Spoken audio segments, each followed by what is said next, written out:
हरे कृष्ण। गुरवे गौरचन्द्राय राधिकायै तदालये कृष्णाय कृष्णभक्ताय तद्भक्ताय नमो नमः। जय श्री कृष्ण चैतन्य प्रभु नित्यानंद श्री अद्वैत गदाधर श्रीवासादि गौर भक्त वृंद। हरे कृष्णा कृष्णा कृष्णा हरे हरे, हरे राम राम राम हरे हरे। हरे कृष्णा कृष्णा कृष्णा हरे हरे, हरे राम राम राम हरे हरे। हरे कृष्णा कृष्णा कृष्णा हरे हरे, हरे राम राम राम हरे हरे। সকলকে দণ্ডবত প্রণাম। হরে কৃষ্ণ। তো আসুন আমরা আজকে একটা গুরুত্বপূর্ণ কিছু আলোচনা করি। সেটা হলো যে ভগবানকে কোন ফুল দিয়ে পূজা করলে তিনি সর্বাধিক সন্তুষ্ট হন।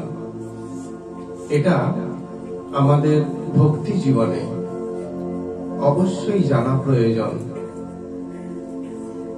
জগতে যা কিছু সুন্দর সেই সমস্ত কিছুই ভগবৎ চরণে নিবেদন করা উচিত। তো এই জগতে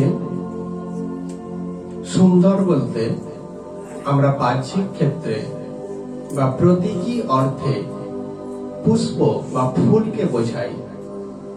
তাই আমরা পূজার সময় সাজি ভরে পুষ্প চয়ন করে ভগবৎ চরণে নিবেদন করি।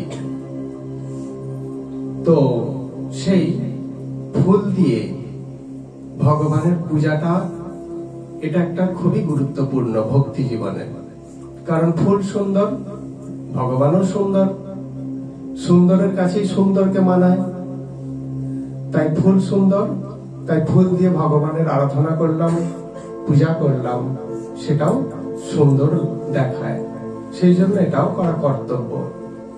কিন্তু প্রকৃতপক্ষে আরো কিছু চিন্ময় ফুল আছে যেগুলো এই জড় জগতে আপনার গাছে অর্থাৎ আপনার ফুলের বাগানে ফোটে না। সেই ফুল কোথায় ফোটে? সেই ফুল কোথায় প্রস্ফুটিত হয়? সেই ফুল প্রস্ফুটিত হয় আপনার চেতনায়। সেই ফুল দিয়ে ভগবানের যদি পূজা করতে পারেন তাহলে কি হবে? অবশ্যই আপনি ভগবানকে কি বলবো 100% সন্তুষ্ট করতে পারবেন। এ বিষয়ে কোনো সংশয় নেই। এবার আমরা আলোচনা করব সেই ফুলগুলোর নাম কি। ফুলগুলো সবাই অধীর আগ্রহে আছে, তো নোট করে নিতে পারেন সেই ফুলগুলোর নাম। অনেকে বলছেন সাদা ফুল, অনেকে বলছেন সুগন্ধি ফুল। ঠিক আছে, সব ভালো, সব সুন্দর, সব সঠিক উত্তর। কিন্তু এগুলো সবই জড়জাগতিক ফুল। কিছু চিন্ময় ফুলেরও দরকার। সেই চিন্ময় ফুলগুলো, প্রথম ফুল হচ্ছে সত্যের ফুল, সত্যের কুসুম। আপনি পরম সত্যের আরাধনা করছেন, কিন্তু আপনি যদি জীবনের প্রত্যেকটা পদক্ষেপে মিথ্যাকে আশ্রয় করে চলেন তাহলে ভগবানকে যত জাগতিক ফুল দিয়ে আপনি সজ্জিত করুন না কেন, ভগবান আপনার প্রতি সন্তুষ্ট হবেন না, হতে পারেন না। তাই কি করতে হবে? সত্যের কুসুম দিয়ে ভগবানকে পূজা করতে হবে। ভগবান শ্রীকৃষ্ণকে, তিনি হলেন পরম সত্য। আর আমরা কে? তার অংশ, তাই আমরাও তো সত্য। তাহলে আমাদের ভূষণ কি? আমরা যদি পরম সত্যের অংশ হই, আমাদের দেহের প্রকৃত ভূষণটাও তো সত্য। তাহলে আমরা যদি সত্যের কুসুম দিয়ে ভগবানকে পূজা করতে পারি, তাহলে সেই পূজায় ভগবান ভীষণ ভাবে সন্তুষ্ট হন। সেই জন্য শাস্ত্র আমাদের এই শিক্ষা দিচ্ছেন, সত্যম বদ ধর্মম চর, অর্থাৎ সত্য বলো এবং ধর্ম আচরণ করো, সত্যকে আশ্রয় করে থাকো। কিন্তু আমরা মায়ার দ্বারা বিভ্রান্ত হয়ে, মায়ার দ্বারা বিভ্রান্ত কি হই? মিথ্যাকে আশ্রয় করে থাকি। আমি আমার দেহ নই, আমি আত্মা, এটাই তো সত্য। এই সত্যটাকে ভুলে যাই, ভুলে গিয়ে কি আমি আমার দেহ, এটাকেই মনে করি। মরে গেল তো সব শেষ হয়ে গেল, আবার কি? তাহলে এটা কিসের দ্বারা আমি বিমোহিত হয়েছি? মায়া বা মিথ্যার দ্বারা। তাহলে মিথ্যাকে আশ্রয় করে নয়, তুমি সত্যকে অবলম্বন করে চলো। তো দ্রোণাচার্য কি কৃপাচার্য যখন পাণ্ডবদের শিক্ষা প্রদান করছিলেন, পাণ্ডব আর কৌরবদের শিক্ষা প্রদান করছিলেন, তো শিক্ষা প্রদান করতে করতে একটা শ্লোক শেখান। তখন পাণ্ডব এবং কৌরবরা তাদের সকলকে একসঙ্গে বলছে, এইটা তোমরা পরের দিনের পড়া রইল, হোমওয়ার্ক রইল, তো মুখস্থ করে আসবে। কি? সত্যম বদ ধর্মম চর, সত্য বলো এবং ধর্ম আচরণ করো। এটা তোমাদের বাড়ির কাজ রইল, পরের দিনে সকলে এটা মুখস্থ করে আসো, আমি প্রত্যেককে ধরবো। তো পরের দিনে সকলে আসলেন, এসে এই কৃপাচার্য জিজ্ঞাসা করলেন যে তোমরা সকলে পাঠ মুখস্থ করে এসেছ? সকলেই হাত তুললেন, যুধিষ্ঠির মহারাজ বাদে। কি বললাম? যুধিষ্ঠির মহারাজ বাদে। কৃপাচার্য লক্ষ্য করলেন, কিন্তু এক এক করে সকলকে পড়া ধরলেন। বলো কে পারবে? দুর্যোধন সবার আগে হাত তুলল। দুর্যোধন, বলো। হ্যাঁ গুরুদেব। সত্যম বদ ধর্মম চর। এক এক করে 100 জন ভাই হয়ে গেল। পাণ্ডবদের মধ্যে 4 জন হয়ে গেল, ভীম, অর্জুন, নকুল, সহদেব। যুধিষ্ঠিরকে নীরব থাকতে দেখে কৃপাচার্য বলছেন, তুমি বলো। মাথা নিচু। তুমি না রাজকুমার, হস্তিনাপুরের ভবিষ্যৎ রাজা, এইটুকু পাঠ মুখস্থ করতে পারো না? কিভাবে রাজ্য চালাবে? 104 জন বলে দিল, তুমি একা বলতে পারলে না? তখন যুধিষ্ঠির মহারাজ নত শিরে হাত জোর করে গুরুদেবের চরণে মস্তক নত করে বললেন, গুরুদেব, চামড়ার জিহ্বা দিয়ে এই কথাটা আমার সঙ্গে সঙ্গেই মুখস্থ হয়ে গেছে। আপনি যখন কালকে পাঠ দিয়েছিলেন, পড়া দিয়েছিলেন, সেই সঙ্গে সঙ্গেই আমার মুখস্থ হয়ে গেছে। কিন্তু আমি স্থির করেছি, যতক্ষণ না জীবনে প্রয়োগ করতে পারবো, ততক্ষণ আমি এই শব্দটা উচ্চারণ করব না। সত্যম বদ, কি ওটা কথাটা? সত্যম বদ ধর্মম চর, সত্য বলো এবং ধর্ম আচরণ করো। এটা সঙ্গে সঙ্গে বলা যায়, কিন্তু পালন করাটা ভীষণ কঠিন। তাই যেদিন আমি পালন করতে পারবো, সেই দিন আমি আপনাকে এটা শোনাবো। তাহলে কত বড় কথা! কারণ সত্যই ধর্ম। ভাগবত প্রথমেই বলছেন কি? পরম সত্য ধীমহি। সুখদেব গোস্বামী যখন মঙ্গলাচরণ করছেন ভাগবতের, তখন কি বলছেন? পরম সত্য ধীমহি। আমি সেই পরম সত্যের ধ্যান করি। পরম সত্যের পূজা করতে গেলে সত্যের ফুল দিয়ে পূজা করতে হয়। তাহলে ভগবানকে এই সত্যের ফুল দিয়ে যদি পূজা করতে পারি, তিনি সর্বাধিক সন্তুষ্ট হবেন। আমরা অনেক সময় কি করি, তো পুজোর দিনে মানে লোকের বাগান থেকে এটা ওটা সেটা মানে মানে এক ঝুড়ি করে ফুল এনে ভগবানকে পুরো একবারে ভর্তি করে দিই। বলে এতে ভগবান সন্তুষ্ট হবেন কি করে? এতে ভগবান সন্তুষ্ট হন না।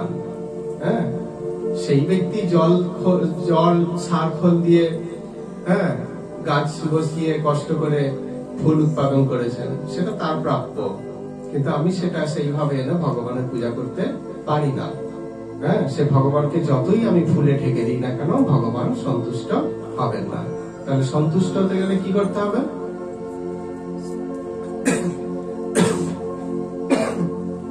সত্যের ফুল দিয়ে পূজা করতে হবে। তাহলে 1 নম্বর ফুল কি বললাম? সত্য। ফুলটা যেন সত্য হয়, সত্যের ফুল। 2 নম্বর ফুলের নাম, 2 নম্বর ফুলের নাম কি? তপস্যা। তপস্যা মানে, তপস্যা মানে সেই পরম তত্ত্বকে লাভ করার জন্য কষ্ট স্বীকার করা। এই কষ্টটা কি হবে না, আমাদের মন সাধারণত কি হয়, সমাজ যেদিকে ভেসে যাচ্ছে সেদিকেই ভেসে যেতে চায়। সমাজের যেই সকল মানুষ যেইভাবে জীবনযাপন করছে, আমাদের মন সাধারণত সেই দিকেই ভেসে যেতে চায়। কিন্তু না, সেই স্রোতে গা ভাসিয়ে দেওয়াটা সহজ, কিন্তু সেই স্রোত থেকে নিজেকে সরিয়ে রেখে ভগবত ভজন করা সেটা কিন্তু খুব কঠিন। তাহলে এই যে তপস্যা মানে ভগবানকে প্রাপ্ত হওয়ার জন্য কিছু কষ্ট স্বীকার করা, ইন্দ্রিয়গুলোকে সংযত করা, কঠিন ভাবে কষ্ট স্বীকার করে, তাহলে এটাই কি? তপস্যা। ধ্রুব মহারাজ ভগবানের জন্য তপস্যা করেছিলেন। তিনি রাজপুত্র, তিনি কি করেছিলেন? প্রথমে বনের ফল খেয়ে ভগবানের তপস্যা করেছিলেন। ভগবানকে লাভ করতে পারলেন না, ফল খাওয়া ছেড়ে দিলেন। কি খেলেন? জল খেয়ে শুধুমাত্র। তাহলে তার শরীরে কষ্ট হচ্ছে, তো ভীষণ কষ্ট হচ্ছে, কিন্তু কার জন্য? ভগবানকে প্রাপ্ত হওয়ার জন্য আমাকে এই কষ্ট করতেই হবে। এইটাকেই বলে তপস্যা। তাহলে কি হলো? ধ্রুব মহারাজ তারপর কি করলেন না, জল খাওয়াটাও ছেড়ে দিলেন। শেষে কি করলেন? বায়ু খেয়ে, হাওয়া খেয়ে প্রাণ ধারণ করে ভগবানের জন্য তপস্যা করছেন। তাতেও ভগবানের কত পরীক্ষা, দেখবো তুমি আমার জন্য কতটা কষ্ট স্বীকার করতে পারো, তোমাকে আরো কষ্ট দেবো, আরো দেবো, দেখি তুমি কতটা পারো। তুমি দেহ সুখ ভোগ করতে চাও না আমাকে পেতে চাও? তোমাকে বাজিয়ে দেখে নেবো। অর্থাৎ খাঁটি সোনা, সোনাকে কি করে? খাঁটি সোনা বার করতে গেলে তাকে কি করতে করে? আগুনে পোড়ায়। ভগবান তার নিত্য আনন্দময় ধামে আমাদের স্থান দেবেন, তো আমাদেরকে বাজিয়ে দেখবেন না? যাচাই করা তো কর্তব্য, আমরা কতটা খাঁটি। তো সেই জন্য ধ্রুব মহারাজকে ছাড়লেন না। তো কি করলেন? এক এক করে তিনি পদক্ষেপ নিচ্ছেন, ভগবান সবে তাকে বঞ্চিত করছেন। বায়ুর সেবনটাও বন্ধ করে দিলেন, দম আটকে রেখে মরে যাব। প্রভু, যদি জীবনে তোমাকে লাভ করতে না পারি, তাহলে আর আমার ফল খেয়ে, জল খেয়ে, হাওয়া খেয়ে লাভটা কি? আমার প্রয়োজন নেই। সে কঠোর তপস্যা কাকে প্রাপ্ত হওয়ার জন্য? কৃষ্ণকে প্রাপ্ত হওয়ার জন্য। মহাপ্রভু দুচোখ ভাসিয়ে ক্রন্দন করেছেন। কাকে প্রাপ্ত হওয়ার জন্য? কৃষ্ণ। একজন বালক, সে তার মাতা পিতার সঙ্গে মেলায় বেড়াতে গেছে। যেতে যেতে দেখছে কত খাবারের দোকান বসেছে। মাকে বাবাকে বলছে, মা বাবা আমাকে কিছু খাবার কিনে দাও, খাবো। না বাবা এখন না, ফেরার পথে তোমাকে কিনে দেবো, তুমি খাবে। আচ্ছা ঠিক আছে চলো। মা দেখো ওখানে কি সুন্দর নাগরদোলা বসেছে, মা চাপবো। না বাবা এখন না, একটু তুমি ঘুরে সবকিছু দেখে নাও, তারপর তোমাকে চাপাবো। ঠিক আছে। মা দেখো ওখানে কি সুন্দর খেলনা, মা একটা কিনে দাও। হ্যাঁ বাবা কিনে দেবো, একটু সব ঘুরে দেখে নি, যাবার সময় তোমাকে কিনে দেবো। ঠিক আছে। শিশু এদিক ওদিক তাকাতে তাকাতে হঠাৎ যখন দেখলো তার পাশে মা নেই, বাবা নেই, মেলায় ভিড়ের চাপে তার মা বাবা হারিয়ে গেছে। শিশু ক্রন্দন করতে আরম্ভ করলো। পাশের কিছু দয়ালু ব্যক্তি সেই শিশুকে কোলে তুলে নিল, কিন্তু শিশুর ক্রন্দন আর থামে না। তো শিশু কি বলে? আমি মা যাবো। বলে বাবা চল নাগরদোল্লা চাপাবো, চল। না আমি চাই না নাগরদোল্লা, আমি মা বাবার কাছে যাব। আমার মা চাই, আমার বাবা চাই। দেখ খোকা খাবার খাবি, দেখ কিনে দিচ্ছি তোকে, খা। না আমি খাবো না, আমি মায়ের কাছে যাব, আমি বাবার কাছে যাব। দেখ খোকা খেলনা নিবি? না বললাম তো, আমার কিচ্ছু চাই না, আমি মায়ের কাছে যাব, আমি বাবার কাছে যাব। এই যে আকুলতা, সে কি চায় একমাত্র?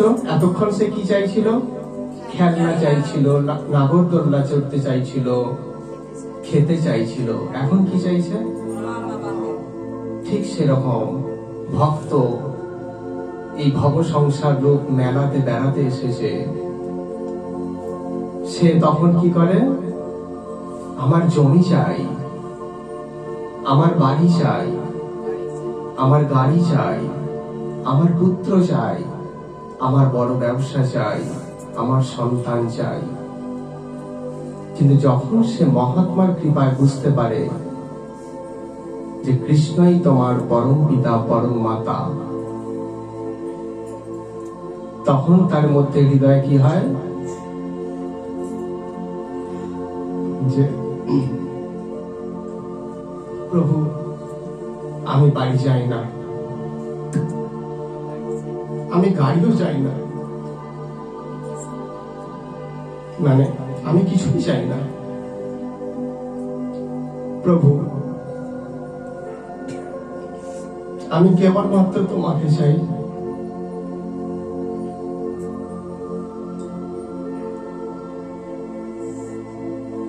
কারণ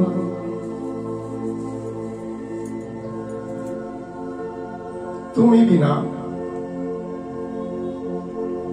এই জগতে প্রকৃত আপন কেউ নেই।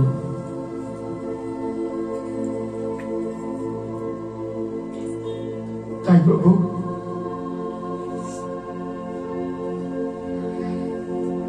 আমি এসব কিচ্ছু চাই না, কেবল তোমাকে চাই। শুধু তাই নয়, তুমি যে কতটা কৃষ্ণকে চাও,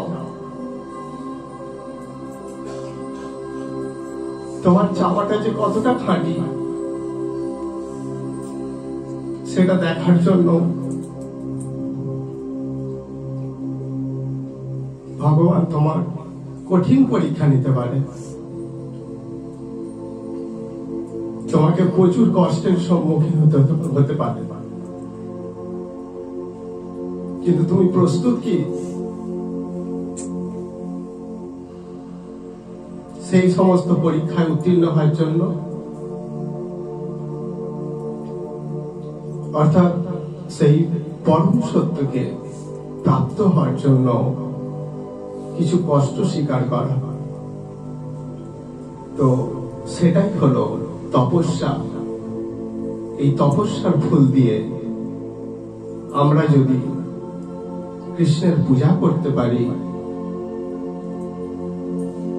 তাহলে অবশ্যই তিনি সর্বাধিক প্রীত হন। তো সেই জন্য ভগবান গীতাতেও বলছেন, যৎ তপস্যসি কৌন্তেয় তৎ কুরুষ্য মদর্পণম। অর্থাৎ আমরা তপস্যা করি কিসের জন্য? এই জড়জগতের সংসারকে প্রতিপালন করতে গিয়ে আমরা কত কষ্ট স্বীকার করি, আমাদের জীবনে কত কষ্ট হয়, কিন্তু কৃষ্ণের জন্য বিন্দুমাত্র আমরা কষ্ট করতে নারাজ, তার জন্য বিন্দুমাত্র ত্যাগ স্বীকার করতে নারাজ। তো সেই জন্য বলছেন, তুমি তপস্যা করছো কিন্তু আমার জন্য না, সংসারের জন্য। সংসারের জন্য তপস্যা করছো আর সংসার তোমাকে পুরোপুরি ভাবেই বঞ্চিত করছে, কিছুই দিচ্ছে না। সংসার থেকে তুমি প্রকৃতপক্ষে কিছুই লাভ করতে পারছো না। তাই কি করবে? তোমার তপস্যা কি হবে? যৎ তপস্যসি কৌন্তেয় তৎ কুরুষ্য মদর্পণম। তুমি যা কিছু তপস্যা করো সেটা আমাকে প্রাপ্ত হওয়ার জন্য করো। তাই তপস্যার কুসুম দিয়ে যদি ভগবানকে আমরা পূজা করতে পারি, ভগবান ভীষণ ভাবে তৃপ্ত হন। তৃতীয় কুসুম, তার নাম কি? অহিংসা। গীতার 9ম অধ্যায়ে আমরা দেখতে পাই যে 9ম অধ্যায়ের 1ম শ্লোকে ভগবান অর্জুনকে বলছেন, ইদং তু তে গুহ্যতমম প্রবক্ষ্যামি অনসূয়বে জ্ঞান বিজ্ঞান সহিতম যৎ জ্ঞাত্বা মোক্ষসে অশুভাৎ। কি বলছেন? হে অর্জুন, তুমি জানো তোমাকে কেন আমি এই দিব্য জ্ঞান প্রদান করছি? এই দিব্য জ্ঞান আমার ভীষণ প্রিয়। আপনার যেটা প্রিয় সেটা আপনি কাকে দেবেন? যাকে তাকে দিয়ে দেবেন? আমাদের বাড়ির কন্যা সন্তানরা বাবা মায়ের কাছে খুব প্রিয়, তো তাই সেই কন্যার যখন বিবাহের বয়স হয় বাবা মা কি করে? যাচাই করে দেখে নেয়, যাত্রার হাতে কি তুলে দেয়? কেন এত যাচাই করে? মেয়ে তার খুব প্রিয়, তাই যাত্রার হাতে তুলে দেওয়া যায় না, দেখে শুনে তুলে দিতে হয়। ঠিক সেরকম গীতার জ্ঞান ভগবানের ভীষণ প্রিয়। তো তিনি কি করবেন? কার হাতে তুলে দেবেন এইটা? যিনি যোগ্য। সেই জন্য বলছেন যে তুমি জানো কেন আমি তোমাকে এটা দিচ্ছি? কারণ প্রবক্ষ্যামি অনসূয়বে। তোমাকে বলছি এই কারণে যে তুমি অনসূয়বে, তুমি অহিংস, তোমার মধ্যে বিন্দু মাত্র হিংসা নেই। যেই কৌরবরা তোমাদেরকে হত্যা করার জন্য এত ফন্দি করলো, যেই কৌরবরা তোমাদের রাজ্য কেড়ে নিল, তোমাদেরকে 12 বছর বনবাস, 1 বছর অজ্ঞাতবাসে পাঠালো, তাদেরকেও কি বলছে অর্জুন? আত্মীয়। কৃষ্ণ যখন বলছেন ওদের বুকে তীর চালাও, ওরা অধর্মের মূর্ত প্রতীক, ওদের বুকে তীর চালাও। কিন্তু অর্জুন কি বলছেন? প্রভু কৃষ্ণ, এরা আমার আত্মীয়, আপনজন, এদের বুকে কি করে তীর চালাবো? ওই কৌরবরা তো সেটা ভাবেনি, তারা তো বলেনি যতুগৃহে কিভাবে আগুন ধরাবো। আমার 5 ভাই আছে ওখানে, কাকার ছেলেরা আছে, তারা পুড়ে মারা পড়বে। কিন্তু তারা এটা করেনি। কেন? তারা হিংসা দিয়ে তৈরি তাদের হৃদয়ে। তাই তারা ভগবানের কৃপা লাভ করতে পারল না। কে লাভ করলো?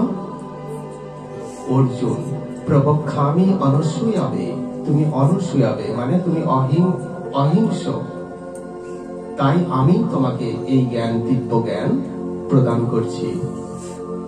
তো এই অহিংসার ফুল দিয়ে আমরা যদি ভগবানকে পূজা করি তাহলে ভগবান ভীষণ সন্তুষ্ট হবেন। ভগবানকে প্রত্যেকটা দিন গা ভর্তি করে ফুল দিয়ে পূজা করলাম, কিন্তু হৃদয় থেকে জীবের প্রতি হিংসা যদি দূরীভূত করতে না পারি তাহলে ভগবান প্রকৃতপক্ষে সন্তুষ্ট হতে পারেন না। সেই অহিংসার ফুল দিয়ে পূজা করার কথা এখানে বলা হচ্ছে। আর কি? সমদর্শিতার ফুল, তারপরের ফুলটার নাম কি বললাম? সমদর্শিতা। কৃষ্ণ পরমাত্মা, ভগবান, আমরা হলাম তার অংশ, প্রত্যেকটা জীব তার অংশ। প্রত্যেকটা জীবের মধ্যে কি আছে? পরমাত্মা রূপে কৃষ্ণ বিরাজ করছেন। তো কৃষ্ণ যদি প্রত্যেকটা জীবের মধ্যে পরমাত্মা রূপে বিরাজ করেন তাহলে প্রত্যেকটা জীবই কিন্তু কৃষ্ণের অংশ। তাই প্রত্যেকটা জীবকে কৃষ্ণের অংশ এই জ্ঞানে দর্শন করাটাই হচ্ছে সমদর্শী। ও আমার শত্রু, তাই ওকে ঘৃণ্য দৃষ্টিতে দেখলাম। ও আমার বন্ধু, তাই ওকে ভালো দৃষ্টিতে দেখলাম, এটা নয়। গীতায় ভগবান বলছেন কি না, শত্রু এবং মিত্রের প্রতি সমদৃষ্টি হও। তাহলে এই যে কথাটা, এগুলো জীবনে পালন করা হয়তো একটু টাফ হয়ে যাবে, কিন্তু আমাদের প্রত্যেকের জীবনের যেহেতু লক্ষ্য কৃষ্ণকে প্রাপ্ত হওয়া, তাই আমাদের এটা প্র্যাকটিস করা বা অনুশীলন করা অবশ্যই কর্তব্য। এই সমদর্শী ভাব যিনি রাখতে পারেন তিনি ভগবানের পরাভক্তি লাভ করতে পারেন। গীতার 18 অধ্যায়ের 54 নম্বর শ্লোকে সেই কথাই বলছেন। কি বলছেন? না সম সর্বেষু ভূতেষু মদ ভক্তিম লভতে পরাম। কি বললাম? ভগবান কি বলছেন? সম সর্বেষু ভূতেষু, সম মানে সমান, সমস্ত জীবের প্রতি সমান দৃষ্টি প্রদান করো। তারা প্রত্যেকেই চিন্ময় ও শাশ্বত আত্মা, তাদের প্রত্যেকের হৃদয়ে কৃষ্ণ বিরাজমান, তাই কাকে আমি আঘাত করব? এইটা অর্থাৎ সম সর্বেষু ভূতেষু মদভক্তিম লভতে পরাম। যিনি এই সমদর্শী ভাব রাখতে পারেন তাকেই আমি পরাভক্তি প্রদান করি, যাকে তাকে আমি দিই না। তিনিই হলেন প্রকৃত পণ্ডিত, যিনি সকল জীবের প্রতি সমদৃষ্টি রাখতে পারেন। পণ্ডিত বলতে ব্যাকরণে বিশাল উচ্চ ধারণা বা জ্ঞান আছে, তাদেরকে কিন্তু প্রকৃতপক্ষে এখানে পণ্ডিত বলছেন না। ভগবান গীতার 5ম অধ্যায়ের 18 নম্বর শ্লোকে বলছেন, বিদ্যা বিনয় সম্পন্নে ব্রাহ্মণে গোবিহস্তিনি শনি চৈব সপাকে চ পণ্ডিতা সমদর্শিনা। যিনি প্রকৃত পণ্ডিত ব্যক্তি তিনি কি করেন? ব্রাহ্মণ, গাভী, হস্তি, কুকুর, চণ্ডাল সকলের প্রতি সমান দৃষ্টি প্রদান করেন। চণ্ডাল বলে তাকে অগ্রাহ্য করে না, পশু পাখি বলেও অগ্রাহ্য করে না। তিনি ব্রাহ্মণকে যে দৃষ্টিতে দেখেন, অর্থাৎ কি ব্রাহ্মণের হৃদয়েও পরমাত্মা আছেন, আর একজন চণ্ডালের হৃদয়েও পরমাত্মা আছেন। তো সেই জন্য বলছেন যে প্রকৃত সমদর্শী ব্যক্তি, প্রকৃত পণ্ডিত ব্যক্তি সকলের প্রতি সমদর্শী হন। এই সমদর্শী ভাবটা আনা ভীষণ কঠিন, কিন্তু তা হলেও এই ফুল দিয়ে যদি ভগবানের পূজা করতে পারি তাহলে ভগবান সর্বাধিক সন্তুষ্ট হবেন, হতে বাধ্য। আবার গীতার 12 অধ্যায়ের 13 নম্বর শ্লোকেও ভগবান বলছেন, অদ্দেষ্টা সর্বভূতানাং মৈত্র করুণ এবচ। সমস্ত জীবের প্রতি বন্ধু ভাবাপন্ন হও। সমস্ত জীবের প্রতি। ভগবানের সন্তান আমরা সকলেই, তুমিও তার সন্তান, তাহলে বাকিরা তুমি তাদের সঙ্গে কিরকম ব্যবহার করবে? ভাই বোনের মতো নিয়ে আচরণ করা উচিত। তাহলে তুমি কখনোই পারো না তাদেরকে দুঃখ কষ্ট প্রদান করতে। সেই জন্য বলছেন, অদ্দেষ্টা সর্বভূতানাং মৈত্র করুণ এবচ। সমস্ত জীবের প্রতি বন্ধু ভাব রাখো। এটা গেল কি? সমদর্শিতার ফুল। আরো একটা ফুল আছে, সেটা কি? জ্ঞানের ফুল। জ্ঞান, আমাদের দিব্য জ্ঞান প্রাপ্ত হতে হবে। তার জন্য সৎসঙ্গ করতে হবে। এই সৎসঙ্গে এসে কেউ যদি ভগবানের 1 মালা বা 2 মালা জপ করতে নাও পারে, ভগবান তাতে রুষ্ট হন না। ভগবান কখনোই রুষ্ট হন না। কেন? এই সৎসঙ্গে আসার অর্থ দিব্য জ্ঞান প্রাপ্ত হওয়া। এই সৎসঙ্গ বা বৈষ্ণব সঙ্গের মধ্য দিয়েই আমরা দিব্য জ্ঞান প্রাপ্ত হতে পারি। তাহলে সেই জন্য ভগবান বলছেন, তুমি এই জ্ঞান অর্জন করো। গীতার 18 অধ্যায়ের 70 নম্বর শ্লোকে কি বলছেন? না জ্ঞান যজ্ঞেন তেনা হমিষ্ঠ শ্যাম ইতি মে মতিহি। অর্থাৎ জ্ঞান যজ্ঞের দ্বারা আমি পূজিত হই। অর্থাৎ জ্ঞানের দ্বারা তুমি চিন্ময় ও শাশ্বত আত্মা, ভগবান শ্রীকৃষ্ণ পরমাত্মা। আত্মা হয়ে পরমাত্মার সেবা করাটাই হচ্ছে আমার কর্তব্য। এই যে জ্ঞান, এই জ্ঞান যদি হৃদয়ে থাকে, এর দ্বারাও কি হয়? এর দ্বারাও ভগবানের পূজা হয়। ভগবান স্বয়ং বলছেন, এই জ্ঞান ও যজ্ঞের দ্বারা আমি পূজিত হই। তাহলে সেই জ্ঞানটাও হৃদয়ে গ্রহণ করতে হবে। সবসময় ফুল দিয়ে পূজাটাই কিন্তু পূজা নয়। নিত্য পূজা, ভগবানকে সর্বদাই পূজা করতে পারেন প্রত্যেকটা মুহূর্তে। ঠাকুর ঘরে ফুল দিয়ে তো ভগবানকে একবেলা পূজা হয় বা একটুখানি সময়ের জন্য, কিন্তু ভগবান কি বলছেন? সর্বদা আমার পূজা করো। সর্বদা। সব সময় পূজা করলে কত ফুল লাগবে? কতক্ষণ ঠাকুর ঘরে সময় দিতে হবে?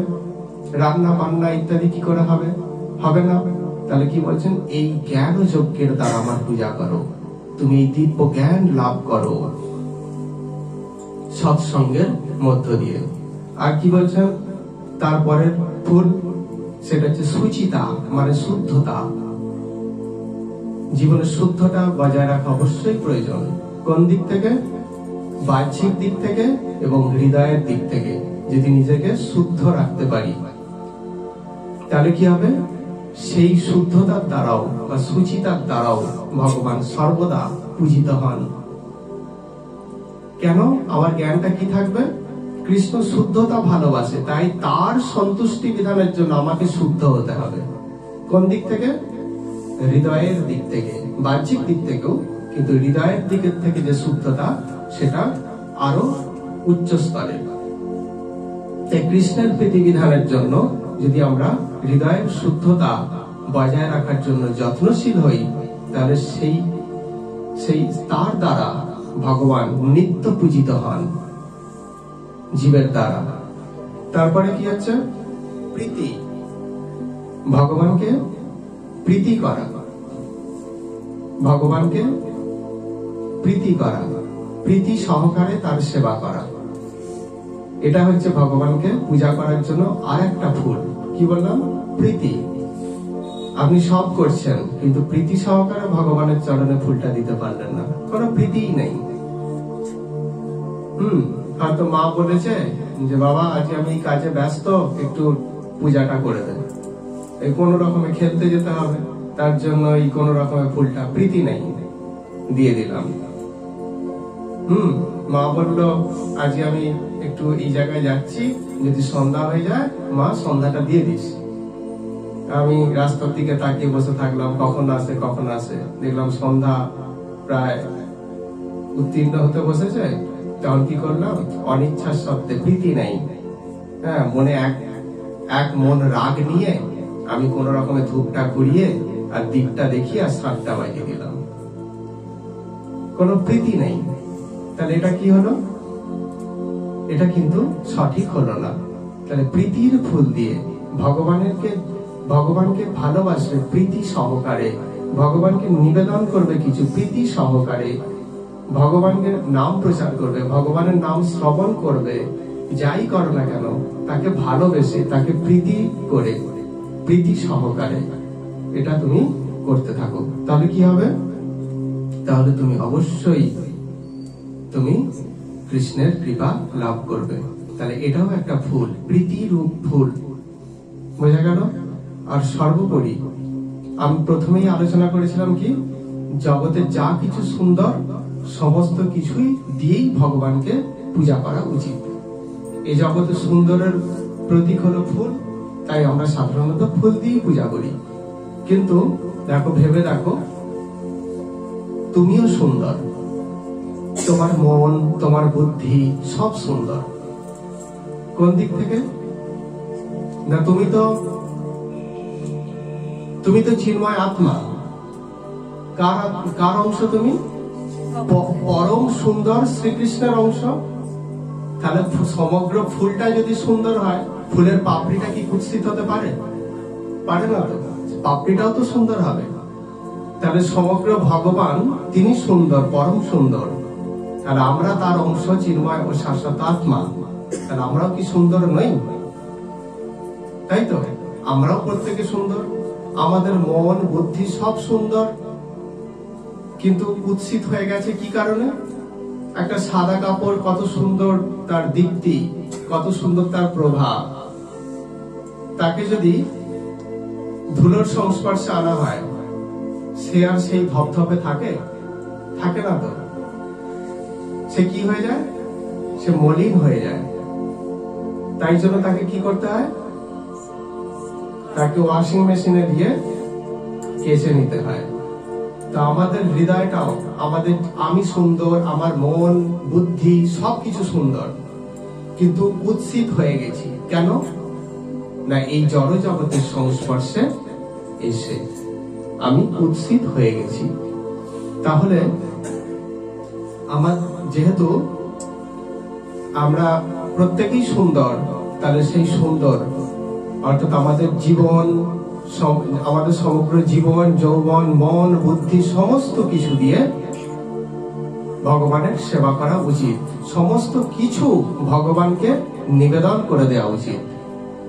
এই সমস্ত কিছু নিবেদন করে দেওয়া মানে কি? তার পূজা হলো সামগ্রিক ভাবে। এই যে মহাত্মারা, তারা কি করেছেন? জগতে হরিনাম প্রচার করবেন বলে তারা সমস্ত কিছু পরিত্যাগ করেছেন। অর্থাৎ কি করেছেন? ভগবানের চরণে নিজের জীবনটাকে পুরোপুরি ভাবে সমর্পণ করে দিয়েছেন, নিবেদন করে দিয়েছেন। এটাও পূজা। এইভাবে যিনি পূজা করতে পারেন, ভগবান মহাভারতে কি বলছেন? না, এইভাবে যিনি পূজা করতে পারেন, তিনি সকলের পূজা করতে পারেন, করা হয়ে যায়। আমার পূজা যদি কেউ এইভাবে করে, তাহলে আর দ্বিতীয় কারো আর পূজা করতে হয় না। হ্যাঁ, মত পূজার কি ওটা শ্লোকটা আছে যে সাধ্রুবম নাত্র সংশয়, মত পূজনেন সর্বার্চা সাধ্রুবম নাত্র সংশয়। মহাভারতে ভগবান বলছেন, কি বলছেন? মত পূজনেন, এইভাবে যদি আমার পূজা করতে পারো, সত্যের ফুল দিয়ে, তপস্যার ফুল দিয়ে, অহিংসার ফুল দিয়ে, সমদর্শিতার ফুল দিয়ে, জ্ঞানের ফুল দিয়ে, সুচিতার ফুল দিয়ে, প্রীতির ফুল দিয়ে, তোমার জীবন যৌবন সব কিছু দিয়ে যদি আমার পূজা করতে পারো, তাহলে মত পূজনেন সর্বার্চা, এইভাবে আমার পূজা করলে সকলের অর্চনা অর্থাৎ পূজা হয়ে যায়। ধ্রুবম, এটাই ধ্রুব সত্য, নাত্র সংশয়, কোনো সংশয় নেই, সংশয় নেই, সংশয় নেই। তাহলে সব থেকে বড় পূজা কি হলো? এই সকল বস্তু দিয়ে আমরা যদি ভগবানের নিত্য পূজা করি, তাহলে ভগবান আমাদের উপর কি হবে, মানে 100% সন্তুষ্ট হবেন, হতে বাধ্য। তাই তো? তো টিকটিকিও আমাদের সামনে দিয়ে দিয়েছেন এই সত্যি কথাটা। তাহলে এটাই হচ্ছে ধ্রুব সত্য। ভগবানও বললেন আর টিকটিকিও ওখান থেকে সাড়া দিয়ে দিলেন। তো যাই হোক, এইভাবে যদি আমরা পূজা করতে পারি, ভগবান আমাদের প্রতি সর্বাধিক প্রীত হবেন। তো আমরা প্রচেষ্টা করব, আমরা ভক্তি পথে এসে যেন সত্যকে অবলম্বন করতে পারি, তাকে প্রাপ্ত হওয়ার জন্য যেন আমরা ত্যাগ বা তপস্যা অর্থাৎ কিছু কষ্ট স্বীকার করতে পারি, যেন সমদর্শী হতে পারি, যেন তার দিব্য জ্ঞান আমরা লাভ করতে পারি, যেন আমরা পবিত্র হতে পারি হৃদয়, বাহ্যিক এবং আভ্যন্তরীণ দিক থেকে, যেন তাকে প্রীতি সহকারে তার পূজা করতে পারি। তাহলে কি হবে? এই ফুল দিয়ে পূজা করলে ভগবান সর্বাধিক সন্তুষ্ট হবেন, এতে কোনো সংশয় নেই। এটা ভগবান স্বয়ং বলছেন। বোঝা গেল? তো আজকের আলোচনা এখানে আমরা বিশ্রাম দেবো। হরে কৃষ্ণ।